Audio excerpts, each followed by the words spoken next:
பலரும் வந்து சித்தர் இந்த யோக முறையில் சித்தர்கள் மார்க்கத்தில் வந்து தியானம்லாம் செய்கிறீங்க, பயிற்சி அளிக்கிறீங்க, தியானம் செய்கிறீங்க அப்படின்னு சொல்கிறாங்க. அப்படின்னா உங்களுக்கு என்ன அனுபவங்கள்லாம் இருக்குது அப்படின்லாம் சிலர்லாம் என் இடத்துல வந்து கேட்டிருக்காங்க.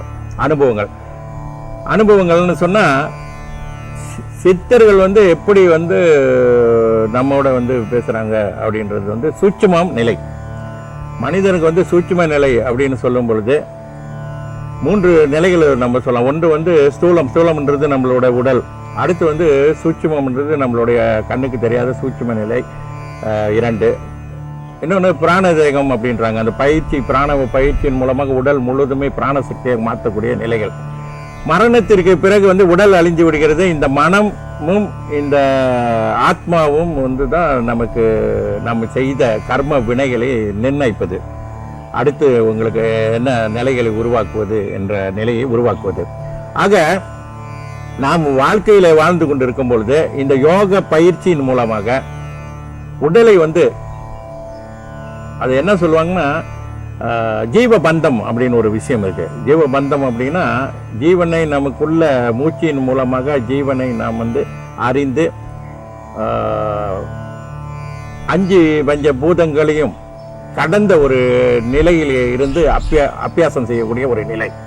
சித்தர்கள் அதை செஞ்சாங்க மூச்சின் மூலமாக.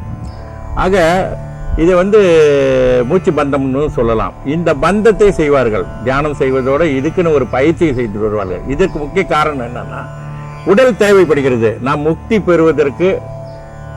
பெறும் வரை, ஞானம் பெற்று இறைநிலையை அடையும் வரை நமக்கு உடல் ஆரோக்கியம் தேவைப்படுகிறது. அதற்காக வந்து இந்த ஜீவபந்தம் என்று சொல்லப்படுகின்ற இந்த மூச்சு பந்தத்தை வந்து அவர்கள் மேற்கொள்கின்றார்கள்.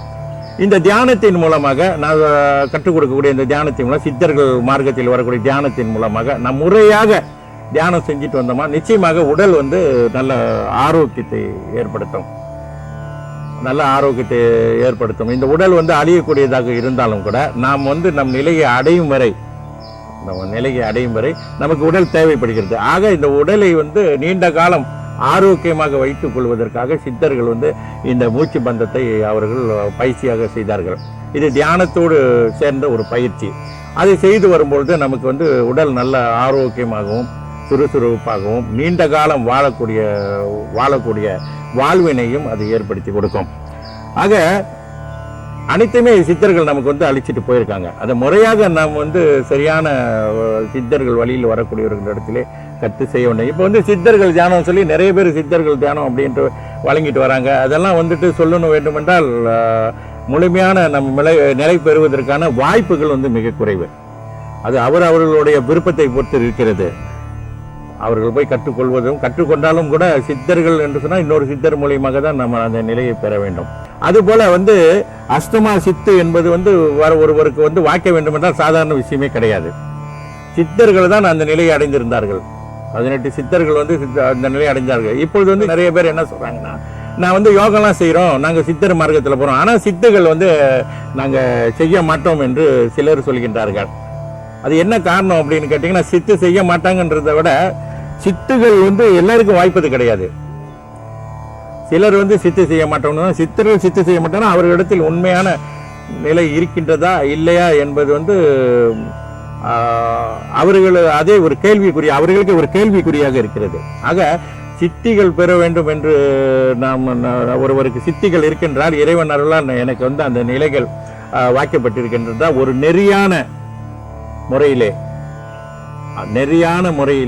ஏன்னு கேட்டீங்கன்னா, சித்திகள் என்று ஒரு மக்களுக்கு பயனுள்ளதாக இருக்க வேண்டும்.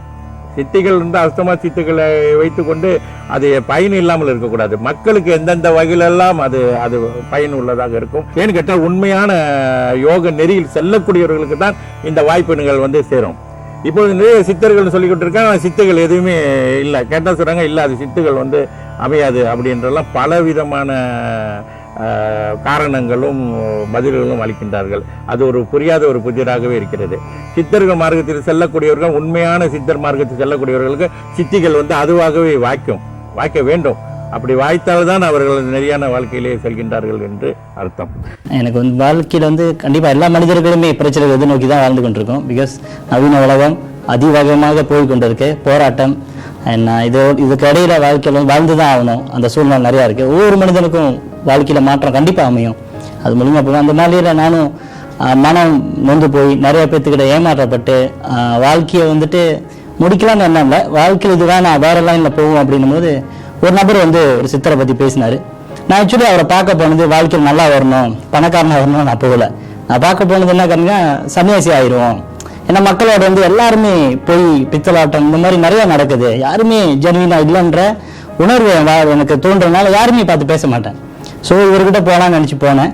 ஆனால் இவர்கிட்ட நான் எதுவுமே பேசலை. எனக்கு தியான பயிற்சி முறைகளை கொடுத்தாங்க. வந்துட்டு நார்மலாக வீட்டில் ஆனால் போய் ஒரு எண்ணம் போனேன். ஒரு சின்ன மாற்றம் அடைஞ்சு என்னடா இவர் அப்படின்னு மாற்றம் அடைஞ்சு நான் வந்துட்டு கொடுத்த விஷயத்த சரி செஞ்சு தான் பார்ப்போமே, அந்த சக்தி என்னதான் பண்ணுது, அந்த தியானம் என்னதான் எனக்கு கொடுக்குது அப்படின்னு செய்து தான் பார்ப்பேன். அதை பயன்படுத்த ஆரம்பித்தேன். ஒரு சின்ன மாற்றம், முதல் மாற்றம் என்னன்னு பார்த்தீங்கன்னா மன நிம்மதி. என் மனசை என்னால் நிம்மதியாக பார்க்க முடிஞ்சிச்சு, நிம்மதியாக என்னால் சாப்பிட முடிஞ்சிச்சு, ஒருத்தங்கிட்ட நிம்மதியாக பேச முடிஞ்சிச்சு. அது என் வாழ்க்கையில் கிடைக்காத ஒரு சொத்தாக